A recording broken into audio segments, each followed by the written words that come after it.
Bismillahirrahmanirrahim. Alhamdulillah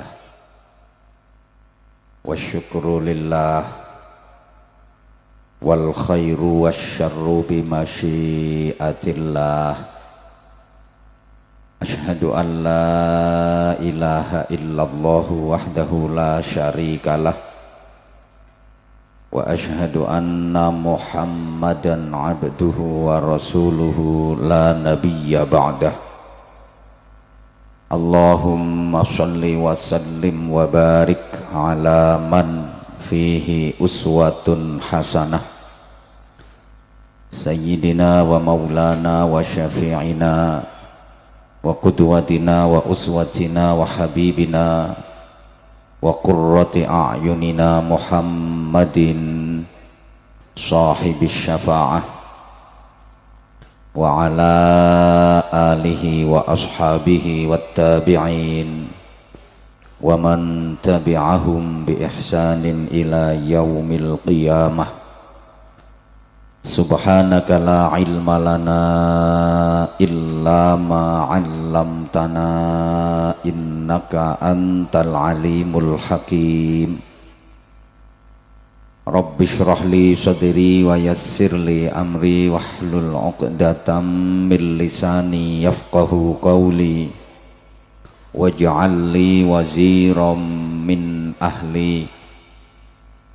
Rabbana iftah bainana wa baina qaumina bil haqqi wa anta khairul fatihin.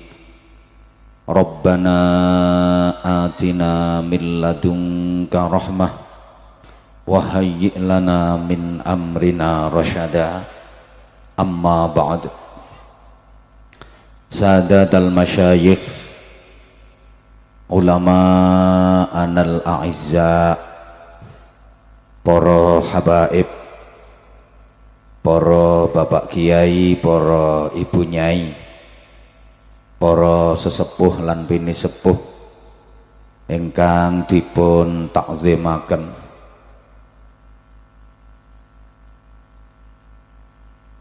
Pengurus cabang Jam'iyah Nahdlatul Ulama Kabupaten Jepara bersama seluruh jajaran dan banom-banomnya, pejabat pemerintah yang berkesempatan hadir, Pak dan Ramil, Kepala Kelurahan, Babin Kamtibmas, dan tokoh-tokoh masyarakat ingkang kita hormati, dulur-dulur panitia, sahabat-sahabat Banser ingkang kita tresnani, kita banggaaken, hadirin hadirat, para bapak, para ibu, para sederek sedaya jamaah ingkang sanget kula hormati rahimakumullah.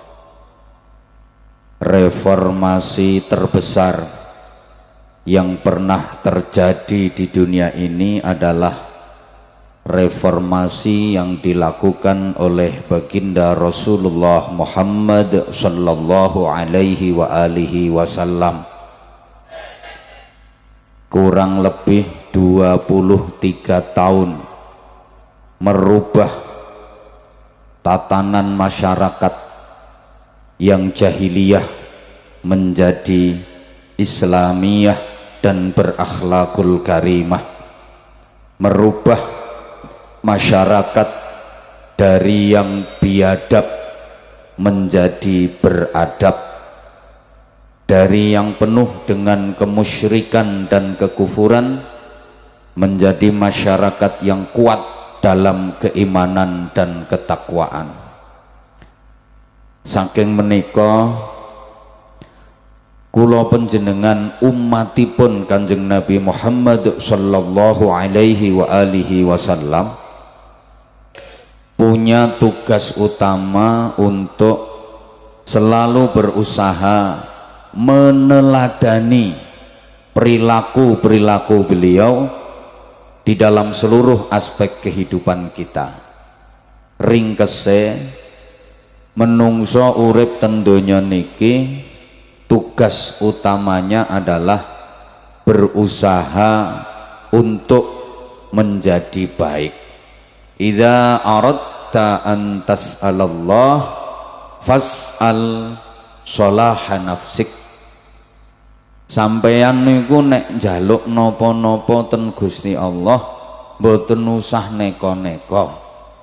Lek nyuwun napa-napa dateng Gusti Allah mboten usah aneh-aneh.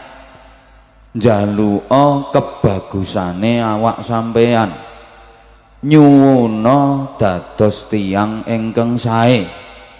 Sebab tiyang sae niku dipun remeni dening Gusti Allah. Allahumma sholli ala Muhammad. Ayo usaha dadi wong sing apik. Nek iso yo apik njabane, yo apik jerone, yo apik wadahe, yo apik isine. Umpama mboten saged, sing dipentingke niku ngapiki jero, ngapiki isi.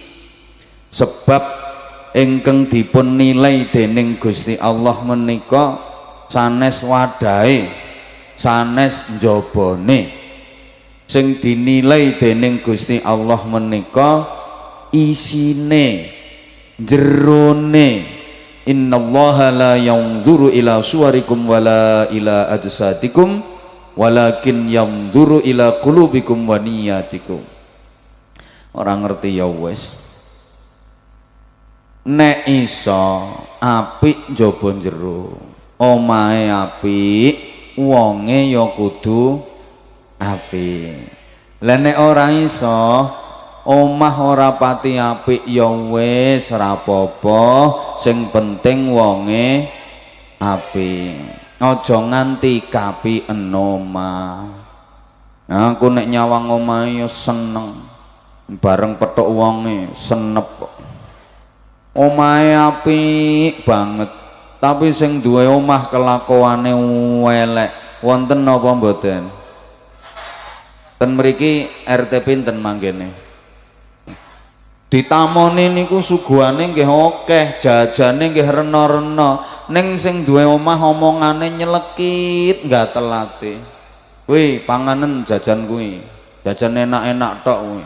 Ngarepmu regane larang, sak kilo 1.700.000. Kuwi nek potonganmu ya ora iso tuku ngono kuwi.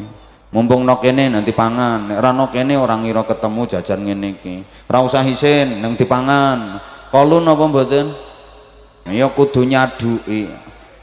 Ibu bapak para sederek, nek iso klambine apik, wonge ya kudu apik. Nek iso, lah nek ora iso klambi ora pati apik ya wis ora apa-apa, sing penting wonge apik. Aja nganti kapiken klambi. Sampai diomong wong akeh, eman klambine ya dienggo wong kuwi. Mergo sak apik-apike klambi nek dienggo wong nakal, terus wonge digepuki wong sak pirang-pirang, ya klambine katut digepuki. Ora kok klambine ditetel sik wonge lagi digepuki ya ora. Wong klambi ki apa? Nuwun sewu dijawab, bapak-bapak, mas-mas, niki umpama panjenengan tasik legan. Dituki wong wedok loro, dikongkon milih salah siji. Sing siji wonge ayu, klambine elek. Sijine wonge elek, klambine apik. Sampeyan milih sing pundi, Mas? Oh, milih sing ayu, klambine apik. Ha, kuwi wis dirabi wong. Bojone wong mbok pilih. Pikiran orang genah. Iki karek loro, Mas, sing mang wis dirabi wong. Iki karek loro, kon milih siji. Sijine wonge ayu, klambine elek. Sijine wonge elek, klambine apik. Pilih pundi? Milih sing ayu, klambine elek ya wis, ora apa-apa. Wong ayu ora klambenan ya ora apa-apa kok. Malah nek wis dadi bojo lho klambenan rapet-rapet ya dikon ngudari ae ngono. Modele ngono. Klambi ki apa? Ngopo to kula ngawali kok ngajak ngapiki njaba njero? Ngeten dulur-dulur, menungso niku nggadah watak jahat yang harus diperangi. Napa niku? Seneng dandan-dandan njaba, ora seneng dandan-dandan jero. Seneng ngapiki njaba, ora seneng ngapiki jero. Mbuh gak semangat tok sampean. Aku ki wis rondok lemes perkara kokean sambutan. Mangkane kula pun dipanggil kali MC arep munggah panggung gah. Sambutan iki mbok siji wae. Ngerti kene wis teko mbok nang diringkes tek tek tek tek tek tek tek sambutan RT, sambutan RW, kepala kelurahan.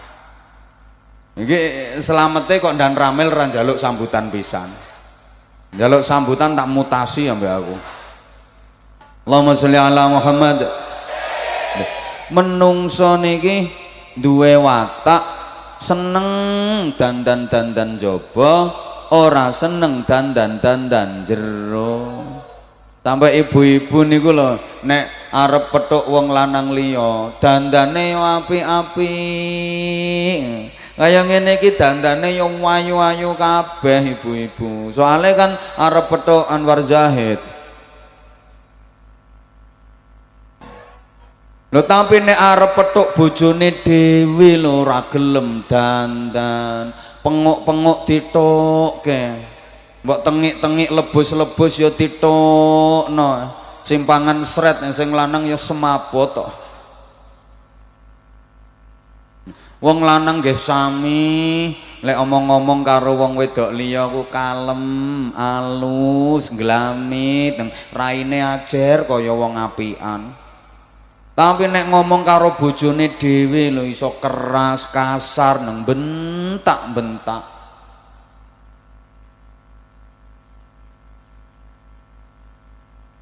Ana wong wedok nyekel HP. Ngono ku ditelepon, nek sing nelpon bojone dhewe ya diangkat tapi ngomongnya ketus banget. Ngapa telepon kokean pulsamu apa piye? Ora usah telepon, moro dipateni tek.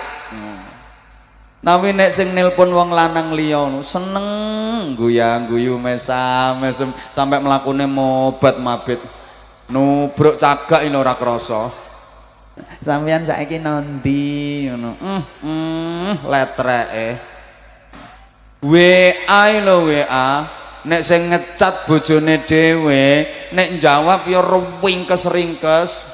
Umpamane aku ora ngerti, aku ora weruh, ngono kuwi mek dikeki dua kata. Gak GK ngono ta. Yo. Tapi lek sing ngecat wong lanang liya, kata-katane dimanis-maniske, kalimatnya diperindah, bahasane neko-neko, sik dikai emut, pokoknya godhong waru abang iki kebek. Ana sing ditempelke pipi kaya wong perot, ting. Deklek ning bathuk, teng, terus sirahe dikai bunder biru. Tapi nek bojone sing ngecat trimo dituki kepelan tangan. Ambek palu. Watak ngapunten menungso niku seneng dandan-dandan jaba, ora seneng dandan-dandan jero. Cobi tingali wong bulu ki rata-rata nek bangun omah sing diapiki ya terase.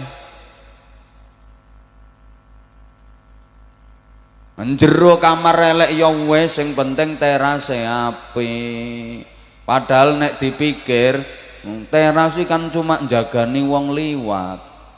Ya wong liwat tok dipenting-pentingke.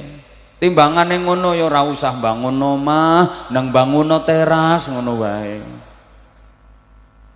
Luwih apik karo wong jaba tinimbang wong jero. Ngapunten. Diutangi duit niku lho, nek sing ngutang wong jaba gampang leh menehi dikakei nyah nyoh bareng sing ngutang keluargane dhewe, sing ngutang dulure dhewe lho ora diparingi, alasane kuwatir yen ora di lho ya. Wonten mboten sing kelakuane ngoten niku? Aku ngerti iki wonge teko kok. Pokoke wonge kudunge putih.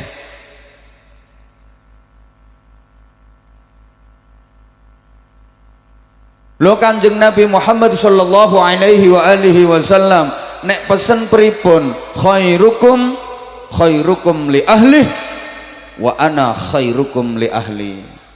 Saapik-apike sira kabeh iku wong sing paling iso ngapiki nyang keluargane, iso ngapiki nyang wong jero. Nah aku iki dawuhe Kanjeng Nabi, wong sing paling iso ngapiki nyang keluargaku. Allahumma sholli ala Muhammad.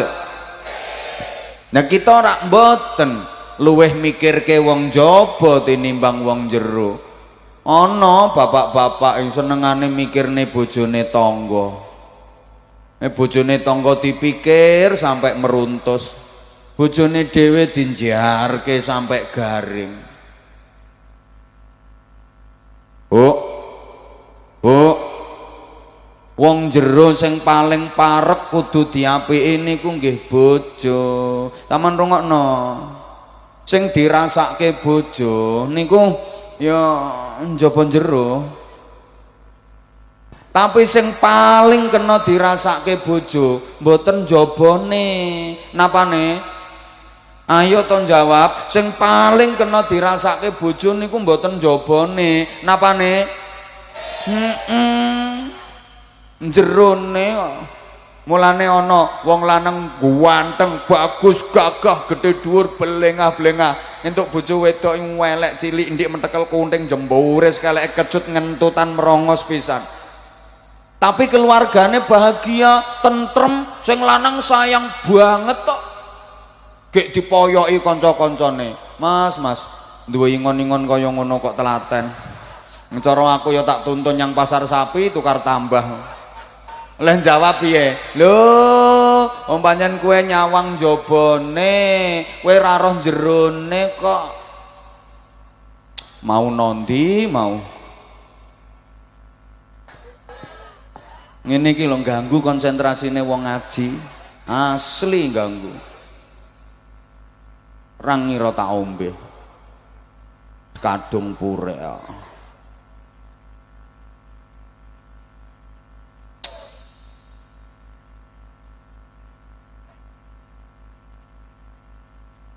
Pancen aku nesu. Ket mang aku ket mulai lungguh wis kudu nesu. Nyapa kokean sambutan. Mangkane ngapunten nyek ceramahe mboten dangu ya aja salahke kula wong kepotong sambutan no. Allahumma sholli ala Muhammad. Yo, pripun leh jawab dilokke ngono. Bojo ngono kok telaten cara aku tak tuntun yang pasar sapi. Leh jawab sampeyan nyawang jabane, sampean ra roh jerone bojoku kok. Jerone bojoku ki didu karo bojomu. Susuk, Bro. Mergo pancen wis ngrasake jerone, mbah apane ngono. Allahumma sholli ala Muhammad. Nah terus supaya kula sampeyan dadi apik pripun? Pertama, wis ayo nglakoni apik saisone. Nek ora iso piye? Diisak-isake, engko suwe-suwe iso. Ayo to semangat sayang. Nglakoni apik saisone.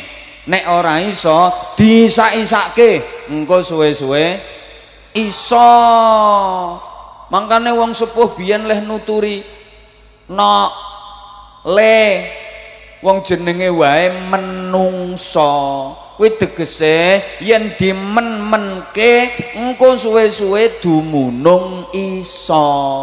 Menungso yen dimen-menke engko suwe-suwe dumunung iso. Iki jenenge ilmu otak-atik matuk. Sak Indonesia sing duwe yang aku tok.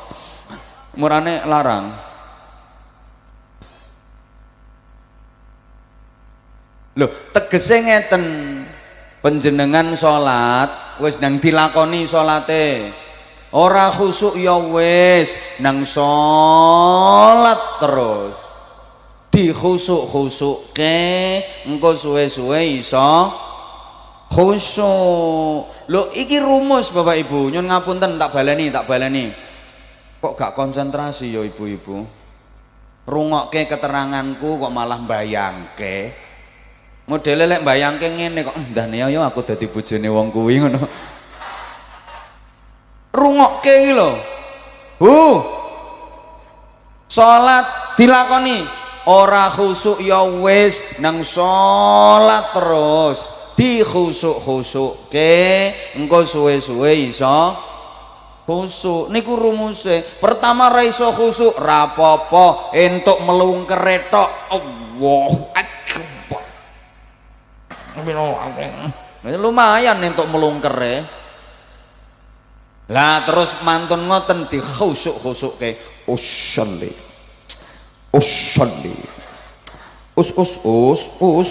usolli fardhu Allahu akbar.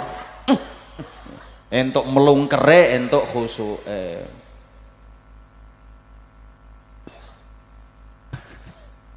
Panjenengan sedekah nyang sedekah ditokke ora ikhlas ya wis nang sedekah terus diikhlas-ikhlaske engko suwe-suwe ikhlas. Warep salat ngenteni khusuk ra sida salat wong potonganmu ra tau khusuk. Arep sedekah ngenteni ikhlas kapan sedekahe wong sampeyan ra tau ikhlas. Ora ikhlas ya wis nang sedekah terus dilanyahno sik ambek diikhlas-ikhlaske engko suwe-suwe ikhlas. Entek akeh kok ape ora ikhlas piye? Halo. Paham ora wong-wong dijak ngomong? Paham nggih? Ya wis. Padha karo panjenengan nitih sepeda ontel niku lho, ora tegen ya wis nang numpak wae. Gilur-gilur ogel-ogel ra apa-apa, numpak terus engko suwe-suwe tegen. Panjenengan maos Al-Qur'an ora paham maknane ra apa-apa, ra paham maknane ya wis nang diwaca wae. Engko suwe-suwe difahamke kalih Gusti. Panjenengan mau sholawat orang ngerti artine ya wis nang diwaca saake-ake sholawat kuwi engko untuk syafaate Kanjeng wis ngono lho rumuse. Ora usah nggatekke sing bid'ah sing syirik sing apa pokokean cangkem wong-wong kuwi kok. Halo dilanjut maca Quran niku ra paham maknane ra apa-apa diwaca terus engko suwe-suwe difahamke karo Gusti Allah. Kados ngeten panjenengan ki wong Jawa ora paham bahasa Arab lho kok urip ten lingkungane wong Arab jenengan ki mboten paham omongane wong Arab neng derek gembul, derek kumpul kalih wong Arab dijak ngomong iya wae engko suwe-suwe jenengan paham karepe wong Arab najan ra iso ngomongke. Sami kalih ngeten ibu-ibu panjenengan gadah anak bayi cilik ya mesti bayi kuwi cilik ya terus panjenengan jak omong-omong bayi niku dijawab panjenengan saged paham omongane bayi niku napa mboten? Mboten ra paham ya wis nang dijak ngomong terus engko suwe-suwe panjenengan paham karepe bayi. Duwe bayi dijak omong-omongan ibune ora paham omongane bayi terus nesu-nesu mutung dijak ngomong ra kena dipahami wis ra kudu ngomong karo kowe. Akhirnya anake ra dijak ngomong babar pisan ya bisu anake ra paham ya wis nang dijak ngomong terus engko suwe-suwe paham karepe bayi dan itu terbukti nyatane ibu-ibu ya do paham karepe bayine kok kapan bayine kok sikile mancal-mancal kerencal-kerencal karo neblek-neblek bokong ta ta ta ta ta ta ta ta ta ta Ngono ku ibune ya paham karepe kok pipis to anake iki. Berarti njaluk ganti popo. Ngono. Bayine kok neblek-neblek weteng ambek ngoceh ngono. Mama. Apa mama. Mama. Ngono ku ibune ya paham karepe kok ngelak to sayang, ngelak. Berarti njaluk pentil. Ibune ya langsung paham diterogohke. Ngene kok. Ya nerogoh ki ana teorine, Mas. Anggitmu syukur ngene, enggak dikerwek sik.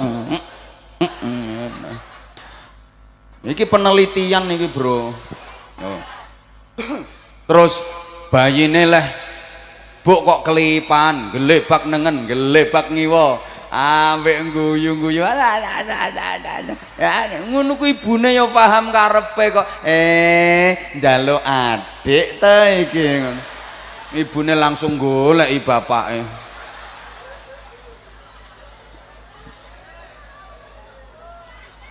Mulane ana wong alim kok sregep maca Quran, bakal alim lesane, alim atine. Tak baleni.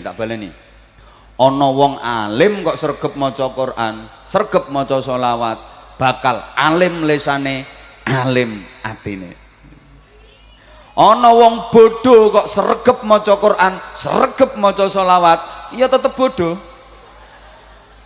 Tapi alim atine, landep atine, najan bodoh uteke, bodoh lesane. Ya kaya sampean ngono kuwi.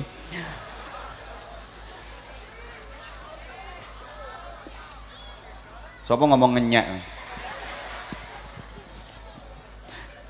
Terus nomor kali. Iya.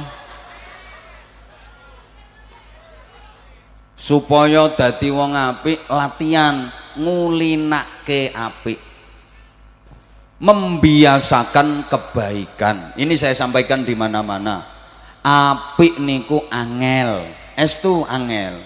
Ana wong kok iso apik niku mergo kulino. Elek niku nggih angel, estu angel. Ana wong kok iso elek niku ya mergo kulino.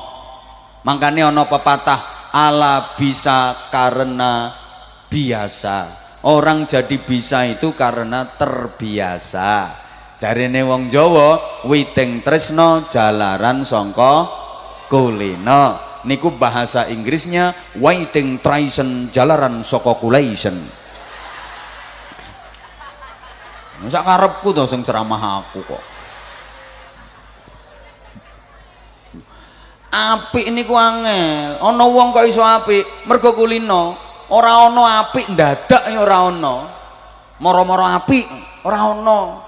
Melalui proses, kawitane ya latihan, belajar, melu majelis pengajian, melu majelis zikir, melu majelis sholawat. Dirasak-rasake atine kok mundak tentrem, mundak berkah, akhirnya kulino. Lho ngono. Elek niku ya angel. Ana wong kok iso elek mergo kulino. Dadi ora ana elek ndadak ya ora ana. Kawitane ya krungu-krungu sik. Terus bar krungu-krungu ya demek-demek. Terus ya jajal-jajal. Bareng enak terus keterusan ngono kuwi. Kok apa kuwi? Mangkane sampean tak aturi ya. Janjane angel gampang kuwi ora ana. Sing ana kuwi kulino karo ora kulino. Ora ana angel, ora ana gampang nang donya iki. Sing ana iki kulino karo ora kulino. Angelo kaya ngopo yen kulino dadi gampang.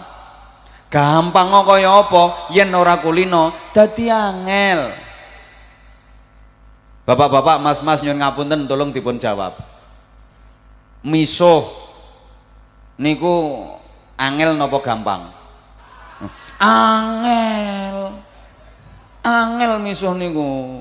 Ana wong kok iso misuh niku mergo kulino. Nek ora kulino ra iso kok kon misuh, ra iso. kon misuh ra iso muni kok dipeksa-peksa kadang-kadang muni tapi tajwidnya mesti salah, makharijul hurufe ora pas, misuhe iso kedawan barang ngono asu ya ora penak. Ana wong misuh kok penak banget mesti kulino. Katik wonge ngomong aku sak lawase urip ya pisan niku lho misuh. Ora ngandel wong penake ngono lagune kok. Bu.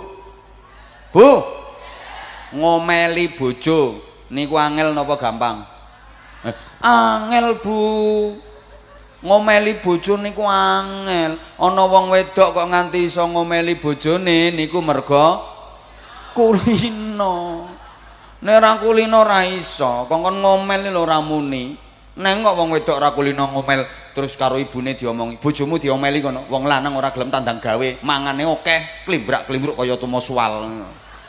Diomeli tuman wong lanang. Ora iso muni kok.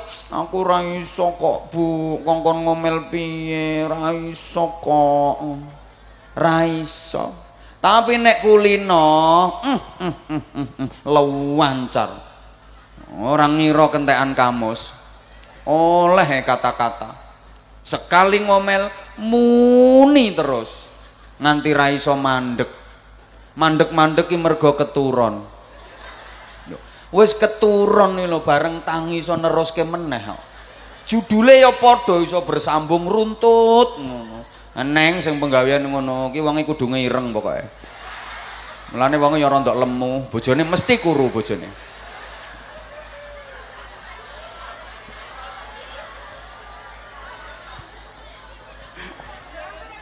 Allahumma sholli ala Muhammad. Wong kuwi nek kulino apik, omong sak omong apik, obah sak obah apik, sak pola tingkahe apik, apa wae dadine. Wong kuwi nek kulino elek, omong sak omong elek, obah sak obah elek, sak pola tingkahe elek, apa wae dadine. Kula paringi contoh ya. Wong nang kulino zikir.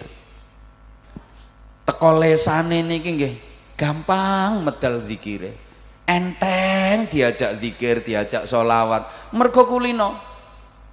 Sak obahe lesan, sak nganggure lesan, sak nganggure lambe, dinggo zikir, dinggo sholawat.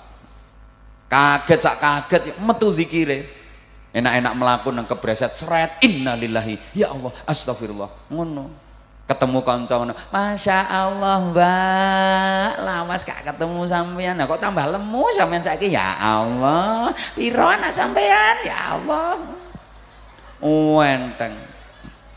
Lah nek ora kulino angel kon metu zikir teko lesane. Mau kaget sak kaget dor ngono kuwi ya. Ketara ora kulino zikir kok. Iki nek kulino zikir ya astagfirullah subhanallah. Niki mau kok ha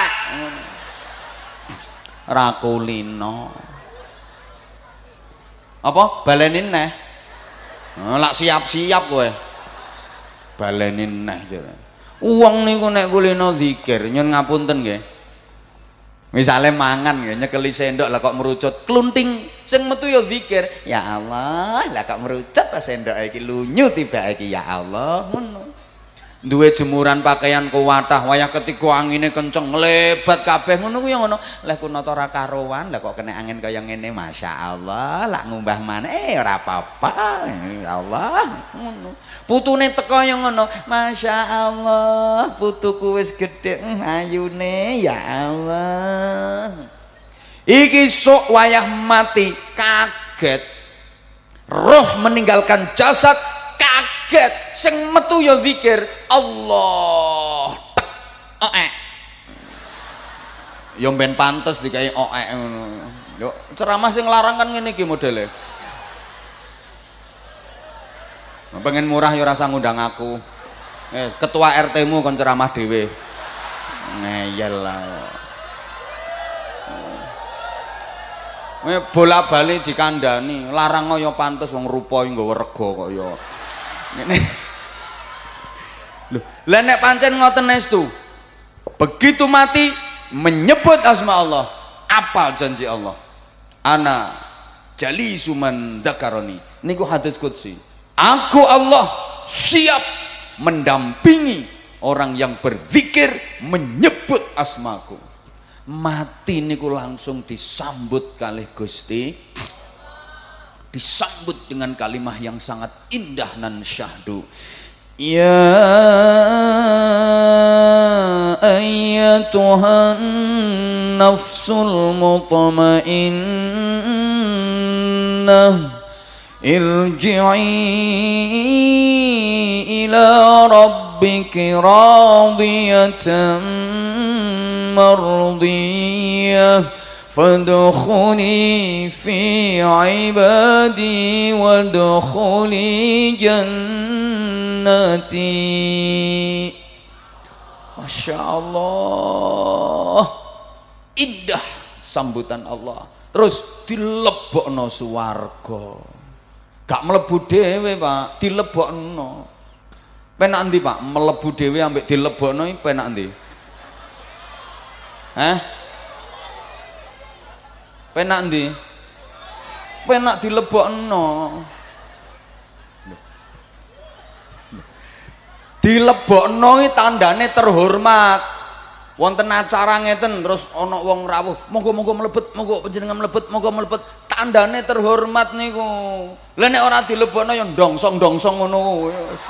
Ngono-ngono kae lho, ndongsong-ndongsong ngono wis. Ora terhormat blas. Wong ecek-ecek ngono kuwi. Lamun mlebu karepe dhewe kluyur rai gedhek.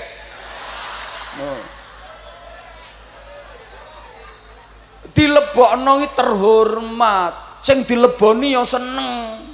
Saurunge mlebu wis dibukake kok. Iki sing diguyu sing ndi to? Wong namine dilebokno kok. Sing dileboni ya seneng. Lah nek mlebu dhewe sing dileboni rong karuan seneng kok. Nyapa mlebu ngono. Wis nang jero terus polahe ungkil-ungkil sak karepe dhewe ngono kuwi. Astagfirullahaladzim. Lah kula niku curiga, khawatir nyon pangapunten khawatir. Wong Bulu ki lamun besok kok sida mlebu swarga, umpama sida lho padahal urung karuan sida. Iki potongane ya mlebu dhewe ngono. Mara kluyur. Lah swargane ya ora patek seneng dileboni. Sapa ngomong sing penting mlebu? Ya ngono kuwi potonganmu. Piye-piye ya wis sing penting mlebu ya rasane ya ora patek penak nek sing penting mlebu ngono. No swarga. Iki no swarga iki bahasane. Lha kowe nek dilebokke karo Gusti Allah, fadkhuli apa? Fadkhuli fi ibadi wadkhuli jannati, lu dilebokke kok. Ayo mlebu swargaku, ayo mlebu swargaku wis dibuka. Nikmate ra karo-karoan. Nek potonganmu ya kluyur. Engko terus nang swarga lolak arep ngopo ya ora cetha kowe. Wong ora dilebokke mlebu dhewe. Potonganmu kan ra patek duwe isin.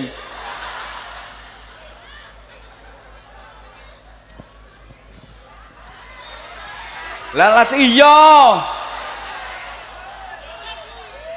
Lho wong kuwi yen ora kulino zikir, ora kulino selawatan, ra iso kon ngono kuwi.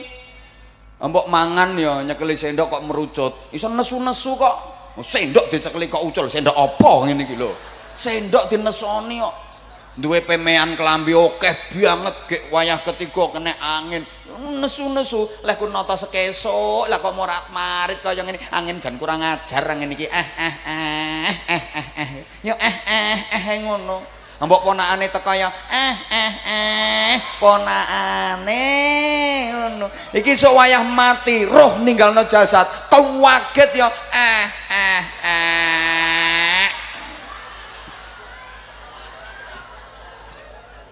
Lah nek ngono tenan lho kira-kira sing nyambut sapa? Hah? Ya mak lampir sing nyambut. Dianggap jamaah sampean.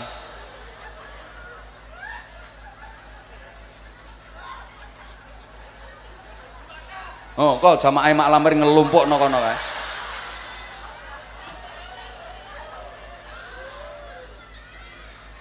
Allahumma sholli ala Muhammad.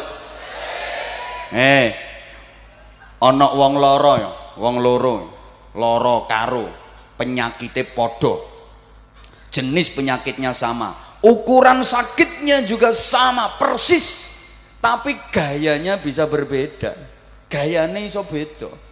Mergo sing siji wonge kulino zikir, sijine ora kulino zikir. Sing kulino zikir ya selimutan kemulan grugo, ning grugue metu zikire Allah ya Allah ya Allah astaghfirullahaladzim astaghfirullah subhanallah subhanallah subhanallah la ilaha illallah la haula wala quwwata la haula wala quwwata Allah. Yang geruguh tapi zikir Allah Allah astaghfirullah subhanallah subhan mergo kulino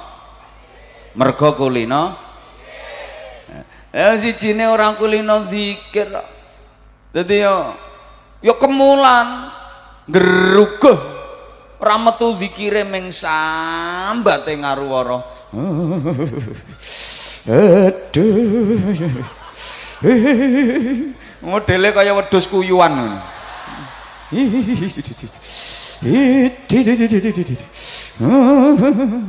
nek karo keluargane ngudi elekke he nyebut aja kaya ngono ra iso wong ra kulino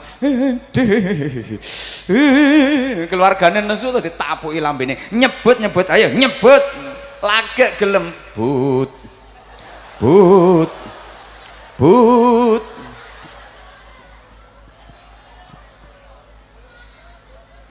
mangkane Bapak Ibu nyun pangapunten ya bocah sekolah yen ming sekolah tok karo bocah sekolah di samping sekolah mukim tenggene pondok pesantren niku insyaallah dadine luweh nyenengke sing sekolah kalih mukim tenggene pondok pesantren sepurane ojo nesu ojo tersinggung sing anake ora mukim no pondok pesantren. Saya bicara fakta, nanti kalau omongan saya salah saya siap dibantah wong piro ae tak ladeni munggah panggung kabeh.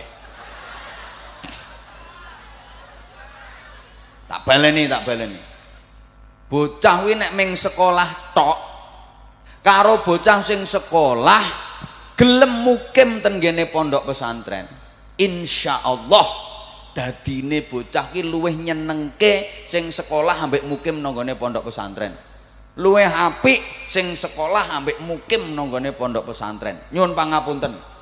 Nah iki soalnya yang menjelang hari santri sing jarene pengurus cabang NU mang le nanti wong emang minggat pengurus model apa bersambutan kok ucul ngene halo yen ming sekolah tok sekolah niku nggih diwulangi apik nggih dididik supaya dadi wong apik tapi ming teori sebatas teori tak balani sebatas rumus dan teori saja nggak ono kesempatan gue praktek gue ngulinake apik waktunya terbatas nek ming sekolah tok diwulangi apik, dididik apik, diajari supaya dadi wong apik, leres. Tapi mung sebatas rumus dan teori. Beda dengan yang sekolah sambil mukim di pondok pesantren. Kalau cuman sekolah doang, kok sekolah doang koyo ngaji no Jakarta. Kalau cuma sekolah tok, dikai til pisan. Wi rampung jam pelajaran sekolah, mbuh ngeluyur nyandi, mbuh piye polae, sudah tidak ada pengawasan. Rata-rata seperti itu. Tapi kalau sekolah sambil mukim di pondok pesantren, selesai diajari rumus dan teori-teori di sekolahan, langsung dipraktek nih, dikulinakne ngelakoni apik, buktine sholat jamaah diwajibke, sak zikire, sak wiridane, dibimbing ustadz ustadzah, diawasi kiai bunyaine, dididik akhlak, langsung praktek bagaimana bicara di hadapan guru, bagaimana jalan di hadapan guru, bagaimana sikapnya kepada kiai, bagaimana tawaduknya, akhlaknya langsung dipraktekne. Kowe metentengi ngrungokke tenan apa ora? Lho. Niki lek ten gene pondok pesantren nyun pangapunten, soalnya ada pola pikir masyarakat yang menurut saya perlu diluruskan karena terkesan melecehkan pondok pesantren.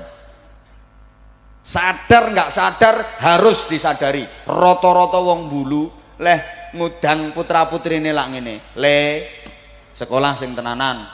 Engko leh sekolahmu pinter, prestasimu apik, kowe tak sekolah ke yang negeri le. Sekolah sing unggulan-unggulan kae le. Bayare larang ora apa-apa. Bapak karo ibu ora eman nggo minterke anak kok. Tapi nek sekolahmu ora pinter, gek prestasimu ora apik, wis cukup no madrasah wae. Mbok madrasah sanawiyah, mbok madrasah aliyah. Lah sing mburi iki sing ora penak. Lah nek kowe goblok, gek nakal pisan, awas we tak pondokke we. Nek kowe bodoh katik nakal tak pondokke kowe. Dadi pondok iki isine bocah guaan. Ya pondok dianggap bengkel isine cah guaan. Makane santri pondok ya kukur-kukur gudiket. Loro atiku. Estu kalau bocah pondok santri diremeh-remehno loro atiku. Soalnya aku ki cah pondok. Bener. Kualik sampean ngomongi anak sing bener ngene lho Bu leh ngendikane putrane le sekolah sing tenanan ya le ya engko le sekolahmu pinter gek prestasimu apik kowe tak pondokke nggone Anwar Zahid kono le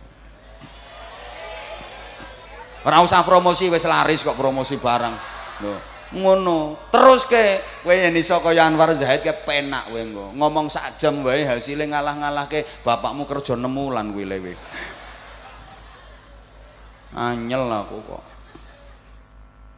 ono sing ngremehke niki tak sampeke ten pundi-pundi nyun pangapunten bocah pondok dipek mantu iki dirasani wong sak desa bocah mondok dipek mantu pengen kaliren apa piye beler ora iso tandang gawe ora duwe penghasilan bojone arep dipakani apa dipakani kitab kuning lho apa dikira nek bocah pondok cekelane kitab kuning terus panganane kitab kuning bojomu cekelane pacul ya ora tau mangan pacul.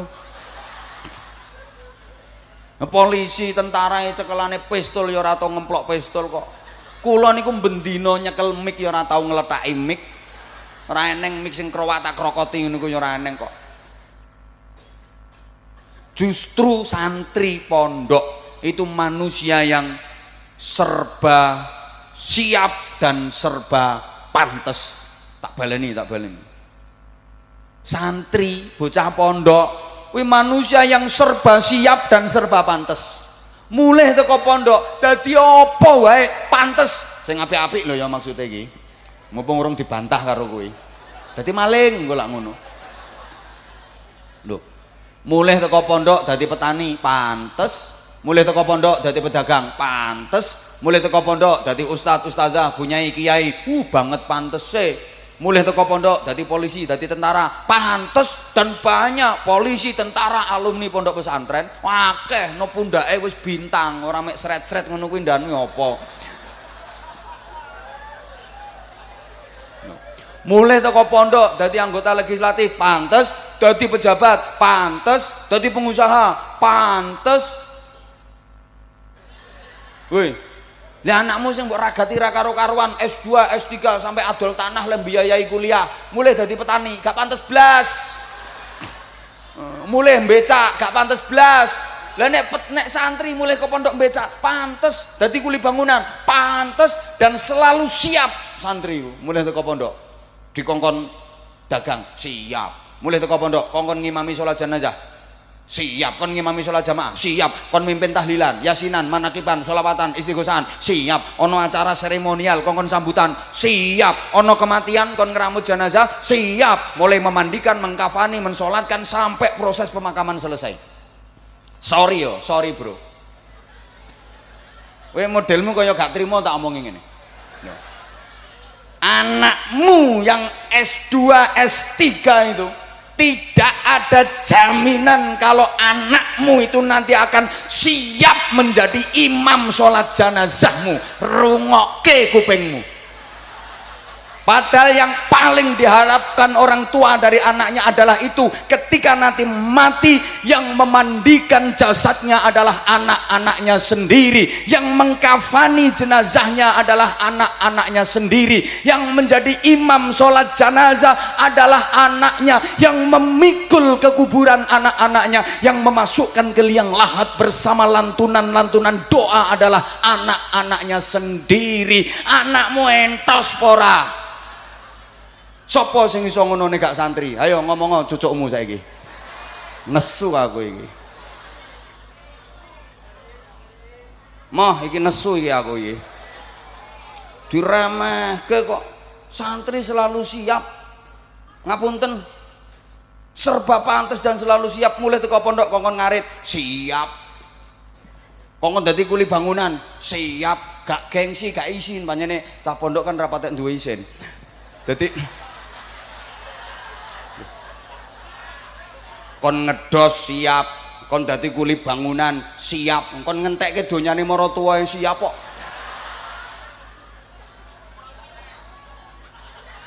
Pokoknya cah santri isine wani tok pokoknya. Jangan dikira diem gini, nek wis kadung wani tok isine.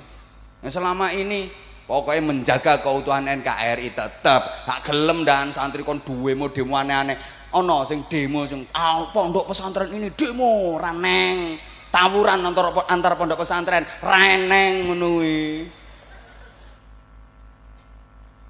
Halo. Ayo, anakmu sing lulusan fakultas kedokteran mulih kongkon ngarit nek wani. Anakmu sing lulusan akademi kepolisian mulih kon becak kon ngedos nek wani. Nek ngono-ngono kae wani tok isine kae.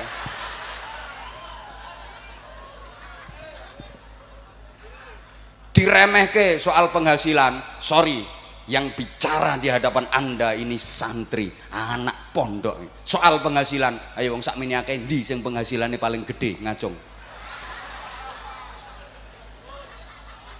Ayo du ambek iki ayo. Dan rame lu piro gajine? Apa maneh lurah? Halo. Ngono izin komandan.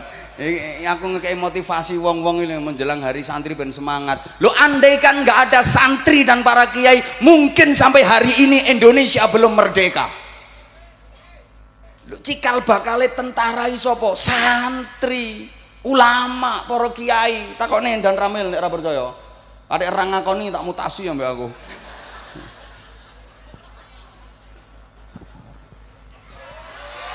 Lah terus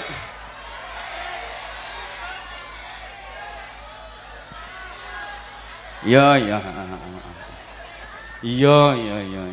Nah, nyap iya. Salahe kok kean sambutan wah. Lah saiki ngeten. Ngopo wong kuwi?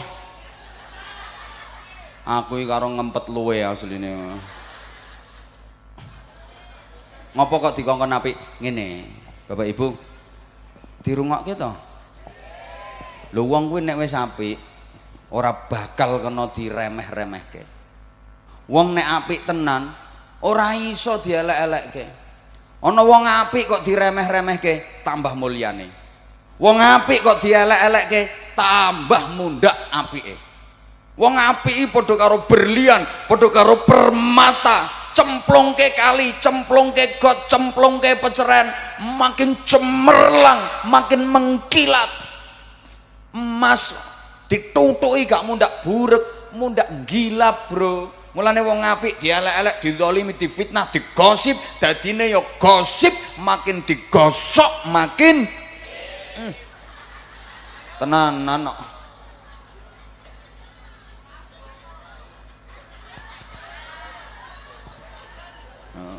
Gak masuk ya gak tak sampaike kok ya.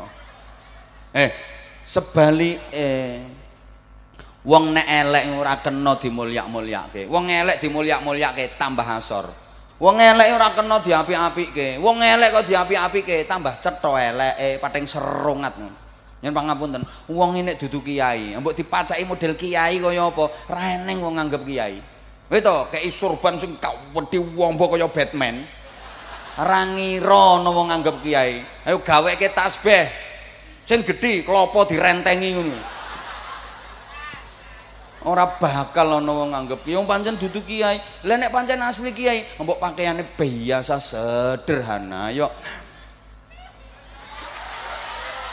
Rasa guyu, modelnya guyumu kok tertuju pada seseorang ngono. GR kok mbok tunggone ket bar magrib. Dikira aku ora ngerti ya. Nyon pangapunten. Lho niki duit kuwi nek murah 1.000 rupiah, najan digantung ning dhuwur metit nilaine tetep murah, tetep 1.000 rupiah. Duit nek larang 100.000 rupiah, najan diidek-idek nang ngisor kaya ngapa tetep larang 100.000 rupiah. Nggih napa nggih? Duit 1.000 disemproti parfum wangi, karo duit 100.000 duyui wedhus keracak pesing. Ayo Bu, milih sing wangi apa milih sing pesing? Lho ya malah seneng sing pesing.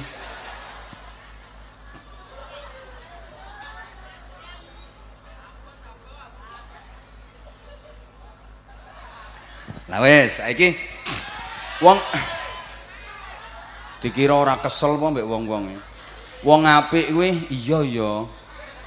Wong apik, ukuran apik dalam Islam itu cuma satu. Apa? Takwa. Ukuran mulia, ukuran apik ten kene Islam cuma siji. Takwa. Inna akramakum indallahi atqakum. Nah, jamaah sekalian, takwa itu samar banget. Artinya samar itu sesuatu yang tidak cetha. Ora cetha bahasa Indonesia ini apa? Wih ora jelas, ora cetha kok. Tidak cetha. Artinya sulit untuk bisa menengerinya. Lho pancen napa-napa niku kadang mboten mesti Bu. Ana sing ketoke apik, ternyata sejatine elek. Ana sing ketoke elek, ternyata sejatine elek tenan. Engkae contone. Ono sing ketoke elek ternyata sejatine apik ngono. Tapi apapun ada tanda-tandanya. Apa wae kuwi ana tanda-tandane. Yen cocok karo tanda-tandane berarti bener. Yen ora cocok karo tanda-tandane berarti salah. Petuk wong kok guyu mesem tandane mangkel napa seneng? Petuk wong kok nyaprut merengut tandane seneng napa mangkel? Niku tanda. Ngapunten kaya pelem niku lho. Antarane pelem mentah karo pelem mateng kan ana tanda-tandane. Nggih napa nggih? Dijawab nggih napa nggih? Ana pelem didemek gembuk, diambu wangi. Niku tandane pelem mateng. Ana pelem didemek atos, diambu ora wangi. Tandane pelem mentah. Ana pelem didemek gembuk, diambu kok badhek. Niku tandane pelem. Apal wong codot. So menjiwai ngono modele. Para codot-codot sekalian,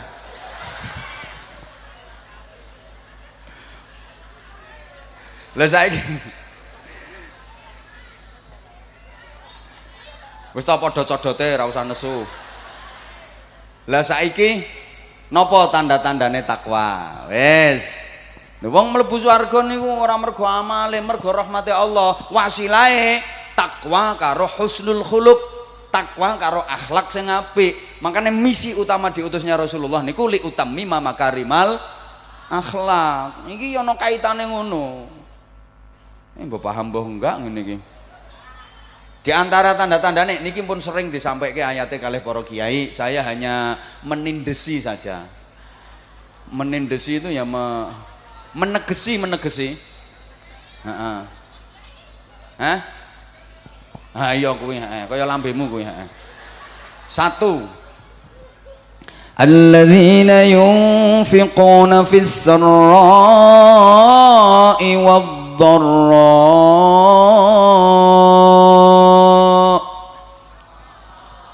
suka berinfak, awean, seneng nyumbang, seneng bantu, lomo. Kene lek ngarani lomo napa loman?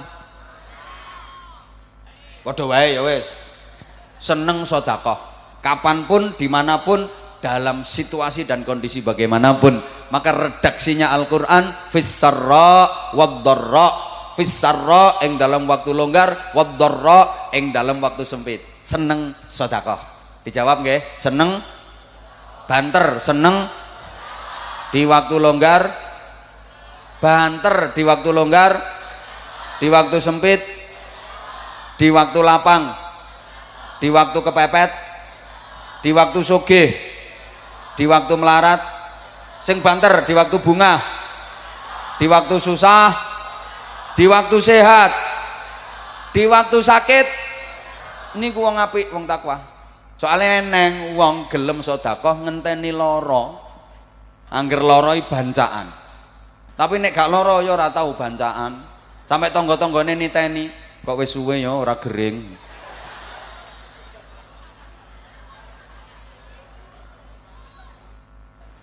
Sama nek pengen selamat sedekah. As-shadaqatu tadfa'ul bala. Sedekah niku nolak bala. Wong ahli sedekah, wong dermawan, wong loman uripe selamat. Niki mboten namung wong Islam tok. Kawelasane Gusti Allah. Najan wong sing agamane ora Islam kok loman seneng nyumbang, selamat uripe. Bahkan bukan hanya manusia, kewan nih lo kewan nek seneng sedekah loman selamat nasibe. Ana pitik kok seneng sedekah loman sek ngetok nondok terus selamat nasibe. Lho pitik sing disembelih, digorok, dietet-etet, diobong, dipenyet niku pitik medhit. Ora gelem sedekah, ora loman, wis ora ngetokke ndok, ming nelek tok. Wit-witan kok seneng sedekah loman, selamat nasibe. Ana wit-witan sek ngetokke buah sing nyenengke, selamat nasibe. Garing iki lho disirami, aja nganti mati.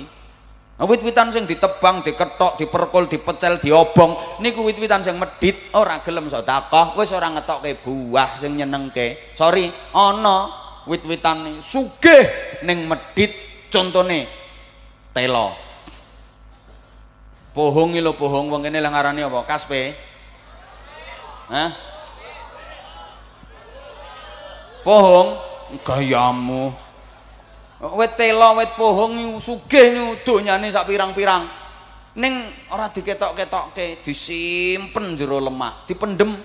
Gek saking medhite nganti awake cilik, kuru, njlantir. Mula nasibe ora selamat dijabuti wong jomplang kabeh. Salahe medhit kok.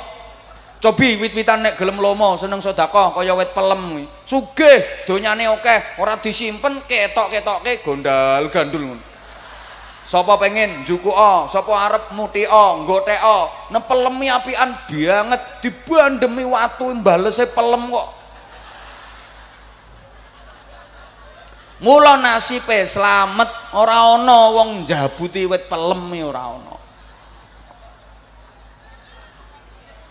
Lah iya ora kuat, wong nek seneng sedekah lomo, kokoh hidupnya, tak tergoyahkan. Allahumma sholli ala Muhammad. Anggota dewan yang loman yo kokoh kuat, calon kepala desa yang loman kuat, calon kepala desa kok medit ngarep nyalon mengandum selebaran di sini visi dan misi. Ora neng duwe babar pisan, guyu wong kok. Lho nggih napa nggih?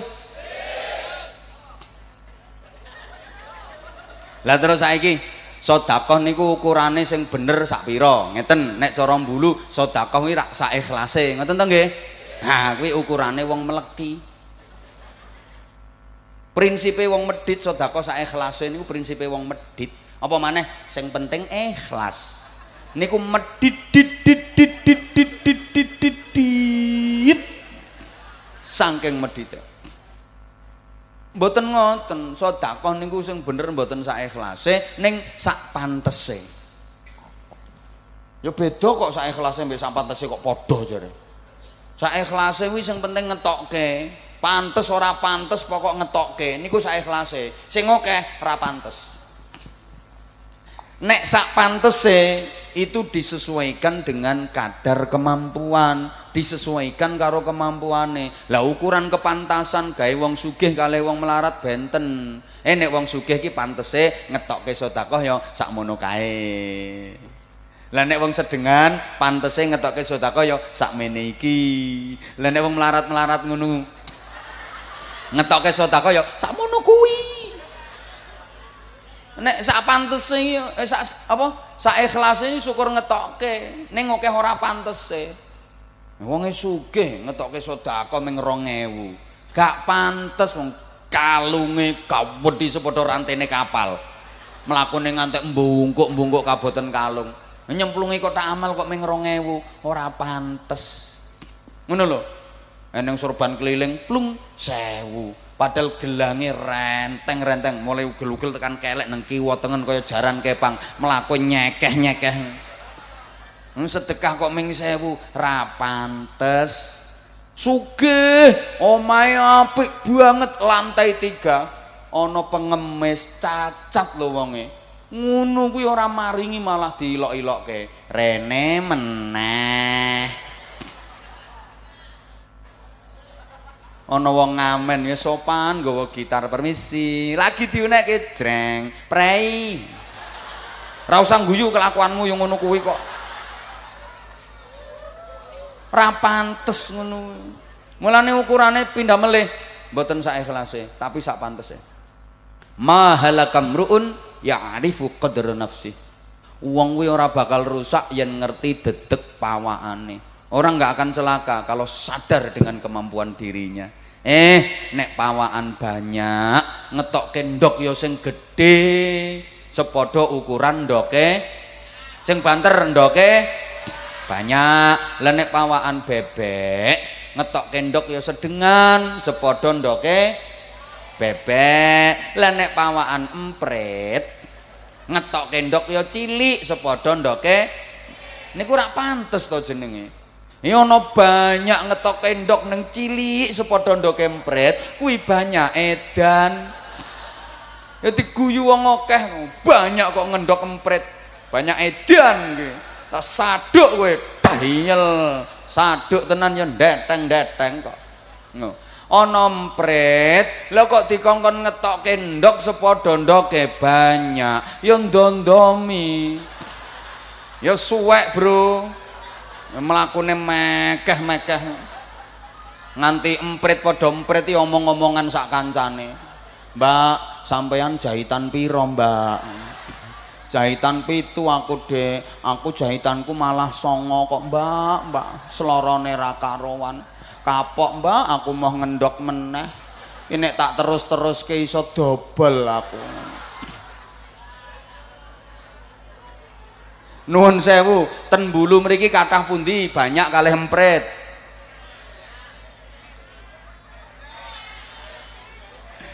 Masyarakat kita itu ironi. Izin, sing pejabat-pejabat nyuwun pangapunten, tokoh-tokoh nyuwun pangapunten. Yen ana pembangunan masjid, pembangunan musola, pembangunan pesantren, gedung TPQ, madrasah diniyah, niku sing ditariki urunan, sing diuber-uber kon bayar, niku sing emprit. Lah sing banyak-banyak cuma ngak ning ora metu ndoke.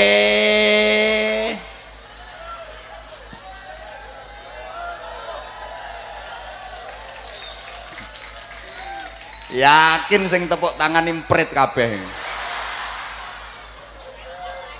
Banyake ngak-ngak ya ora metu ndoke rak banyak majer to jenenge. Ana pembangunan masjid, musola, gedung TPQ, madrasah diniyah sing dipeleteri kon bayar ditarik iuran sampai nyicil-nyicil kuwi sing melarat-melarat ngoyo ngeden. Lah sing sugih-sugih jarene tokoh-tokoh masyarakat kuwi mok rapat ae. Gek nek rapat kok kean ngomong ra metu duwike. Ben nesu ya bene wonge. Wonge ngelumpuk nang ngisore tenda kuwi lho.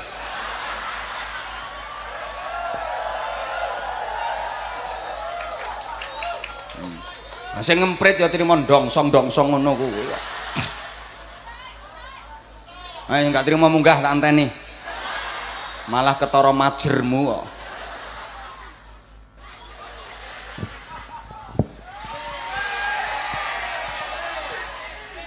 Katok, Bro kok. Nah terus iya. Saman cereweti nyumbang piro to jane? Ora nyumbang kok kayan cangkem. Lah terus sedekah iki diupayake ben dina. Aja kumat-kumatan. Soale saben dina Gusti Allah ngutus malaikat kalih ten ngene menungsa. Gek kalih-kalian iki ndonga. Dongane malaikat niku diijabahi Gusti Allah. Sing siji ndonga apik, sijine ndonga elek. Malaikat suci lan ndonga, Allahumma ti munfiqan khalafa. Ya Allah, niki wonten tiang infak Gusti, tiange loman Gusti, padahal emprit niki ngeden-ngeden leh ngetok kendok. Panjenengan paringi ganti ingkang langkung sae, langkung kathah, langkung barokah. Mangkane sampean titeni, wong niku nek lomo seneng sedekah, uripe tambah penak, tambah penak, tambah penak, tambah penak, tambah mulya, tambah mulya, tambah mulya, tambah mulya, tambah barokah, tambah barokah, tambah barokah, tambah barokah, tambah sugih, tambah sugih, tambah sugih, tambah sugih. Wong bulu diomongi ngene iki batin. Lah aku gelek sedekah kok ora mundak-mundak. Apa ora dikai ganti karo Allah? Apa ora diparingi karo Allah? Diparingi, tapi gak wujud dhuwit, gak rupa bondo donya. Dikasih dalam bentuk lain yang jauh lebih bermanfaat buat sampean. Gak dikai duit, gak dikai donya. Ning anak-anake api-api akhlake, keluargane tentrem, karo sedulur yo guyub rukun, keibadahe mempeng kenceng ibadah. Itu lebih nikmat daripada duit, itu lebih berharga daripada harta benda. Lha iki tak sampaike tujuanku nggo nglipur sing kere-kere kuwi.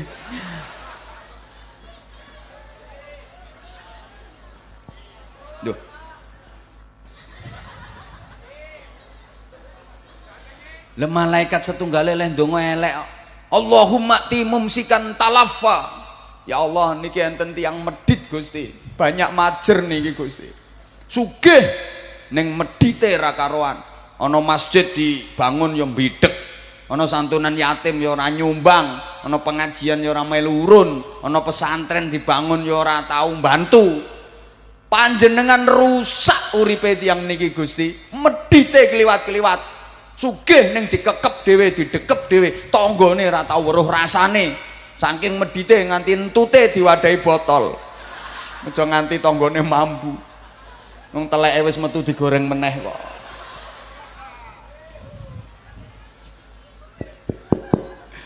Panjenengan rusak uripe tiyang niku Gusti. Mila para rawuh, wong medhit niku uripe tambah lara, tambah lara, tambah lara, tambah lara. Tambah rusak, tambah rusak, tambah rusak, tambah rusak, tambah bujat, tambah bujat, tambah bujat, tambah bujat, tambah legrek, tambah legrek, tambah legrek, tambah nyenyek, tambah nyenyek, tambah nyenyek, tambah melarat, tambah melarat, tambah melarat. Lah tanggaku kae medhit kok sugih.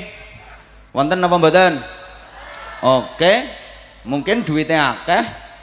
Omahe apik, kendaraane jentrek-jentrek, tanahe saarat-arat, perusahaane ten pundi-pundi, tapi mang titeni nggak akan ada kedamaian dalam hidupnya, nggak akan ada ketentraman dalam hidupnya. Dirusak ambek Gusti Allah.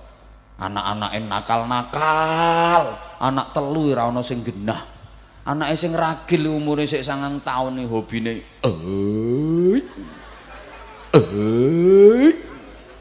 lho. Kakange lho lagi umur 11 tahun. 11 tahun wis wani gondoli rondo.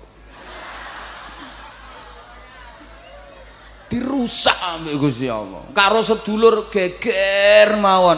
Karo bojo ora tau ngguyu, petuk bojo ora iso ngguyu. Sing lanang merengut, sing wedok nyaprut. Dadi anggere petuk bojone iki dawa-dawanan lambe. Sing lanang teko sing wedok langsung ngomel. Nah sing lanang nafsu to ngoceh terus. Ngomel terus, ke tak suwek lambemu. Nah sing wedok wani, suweken. Pengen tak odot sarungmu. Lha uripe meng suwek-suwekan karo odot-odotan kok.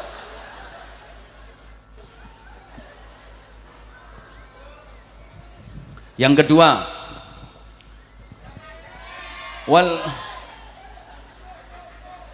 aku tahu kalau kamu sayang sama aku. Makasih. Kamu tuh ngerti banget perasaan aku.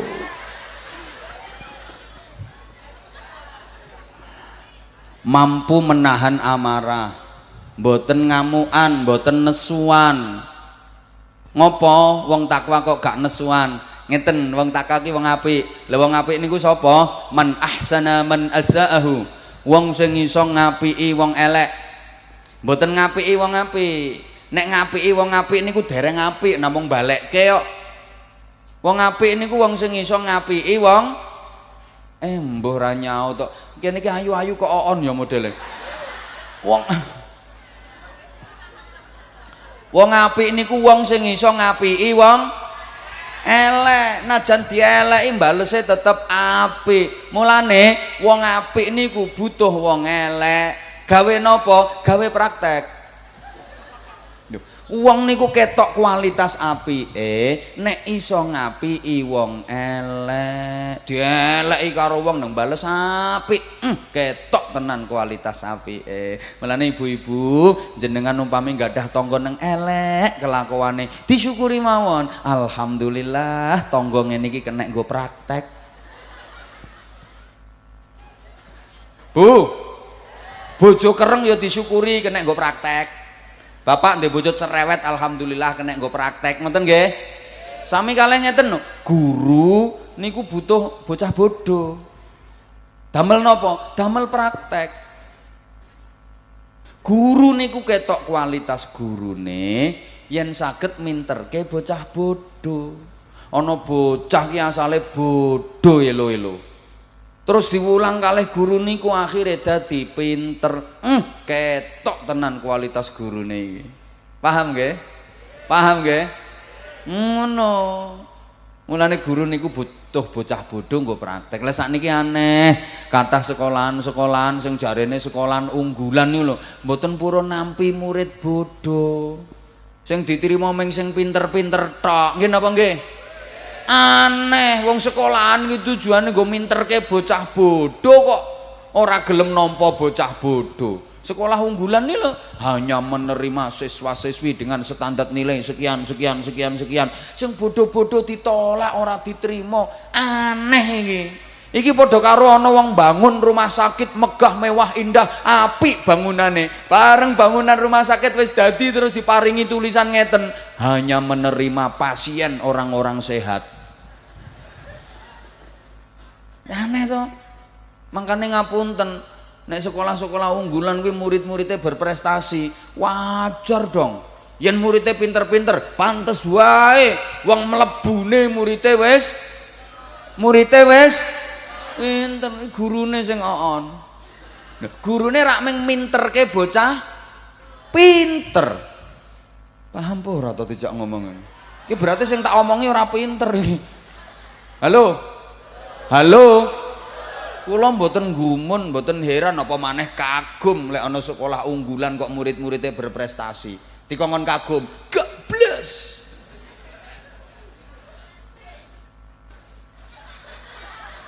Saya baru heran, kagum sekaligus bangga itu kalau ada sekolahan di pelosok-pelosok di daerah-daerah terpencil tapi mampu mencetak murid-murid yang berprestasi nasional. Baru heran, baru aku bangga, baru kagum. Lah nek sekolahan unggulan-unggulan ini kon heran, kon kagum. Gebles. Gebles.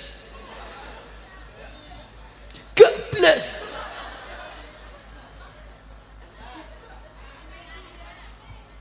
Lho kula niku lek enten lare goblok dipondokke ten nggen kula seneng kok aku.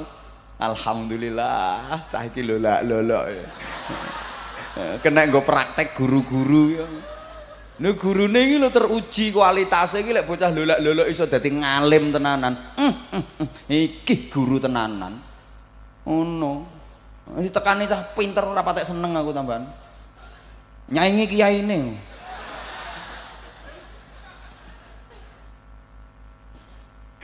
Padha kalian niku dokter itu gale polisi niku. Polisi niku butuh maling.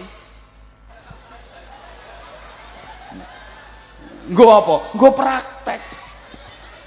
Polisi niku teruji kualitas dan profesionalitasnya ketika mampu menaklukkan maling-maling kuwi. Mulane nek iso nangkep maling, iso naklukno penjahat, cepet dapat promosi jabatan munggah pangkat. Rungokne Babin Kamtibmas kuwi. Kowe nek pengen cepet munggah pangkatmu kerjasama karo maling-maling ya.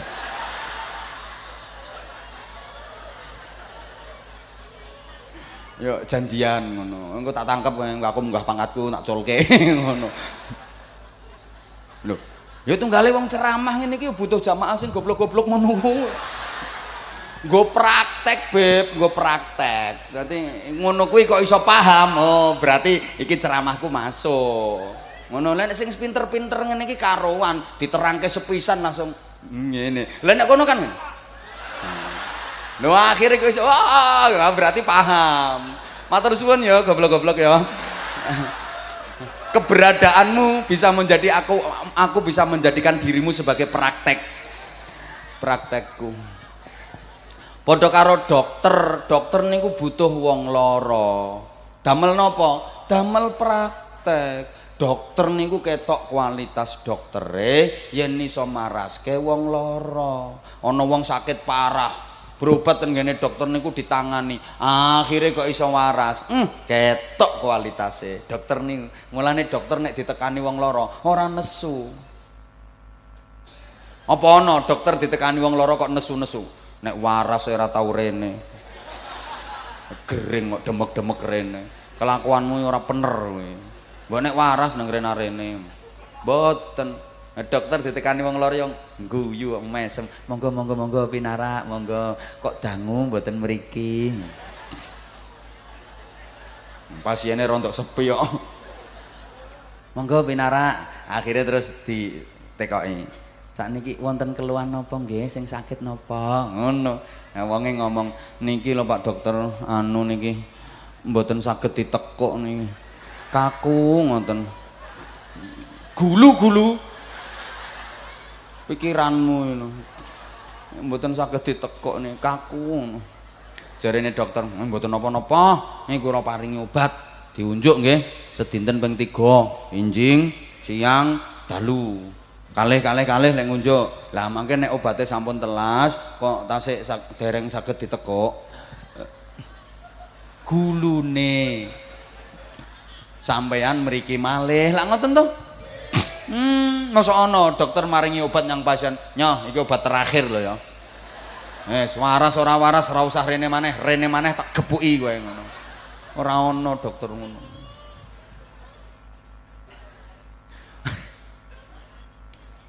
Lah iku mulane pelajaran. Wong lara niku mantep kalih dokter. La haula wala quwata illa billah. Lha iki wis meh 2 jam lho iki. Wong lara niku mantep kalih dokter nggih napa nggih? Halo. Mbah ora nyaut tok. Wong lara niku rak mantep to karo dokter. Dinapak-napake rak manut to nggih. Wong niku nek wis mantep duwe pangeran Gusti Allah, uripe diatur model pripun mawon kalih Gusti Allah, manut. Padha karo wong lara niku, Bu diperiksa nggih? Nggih.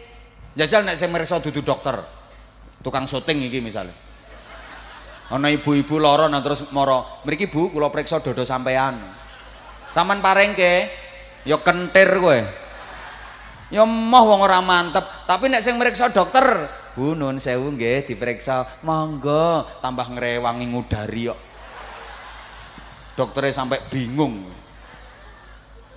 Cobi to kula tekok dijawab. Mas sepurane Mas. Sampeyan enak-enak lungguh, terus moro-moro teko mburi, bokong sampeyan dicubles jarum. Cus karo wong. Seneng napa mboten sampeyan? Ya ngamuk kok godak sak keneke kok sapa nyubles bokongku lak ngono. Lha tapi kenging napa lek sing nyubles jarum iki dokter kok meneng ae kowe, malah bokongmu mbok centing-centingke.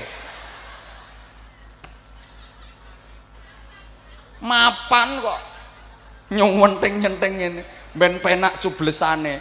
Mergo sampean mantep. Lho sampean ki nek mantep nang Gusti Allah, mbok uripmu dicubles nganggo lara, dicubles nganggo melarat, dicubles nganggo dagang bangkrut. Ya nyungir-nyungir kaya dicubles jarum ambek dokter. Tapi seneng. Alhamdulillah, mprite iso guyu. Halo. Paham mboten maksud kula? Ayo bapak-bapak, sampean enak-enak melaku terus moro-moro celana sampean dipelorot karo wong, serot. Seneng mboten? Yang ngamuk jotosi wonge. Tapi kena apa lek sing melorot dokter? Nun sewu nggih, dipelorot sekedhik nggih. Tambah mbok ambak-ambake seret nggih. Jare dokter, hop hop hop. Sampai ketok sembarang kalire.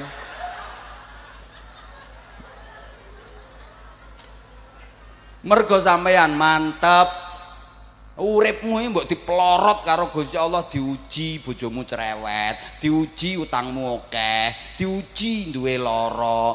Seneng wae. Muga-muga paham. Malah luwih mantep pilihane dokter timbangane pilihane dhewe. Masa ana wong lara nang gone dokter periksa terus obat nang milih dhewe. Pak dokter kula njaluk obat sing niku lho. Sing abang kuning kerlip-kerlip niku lho. Hah?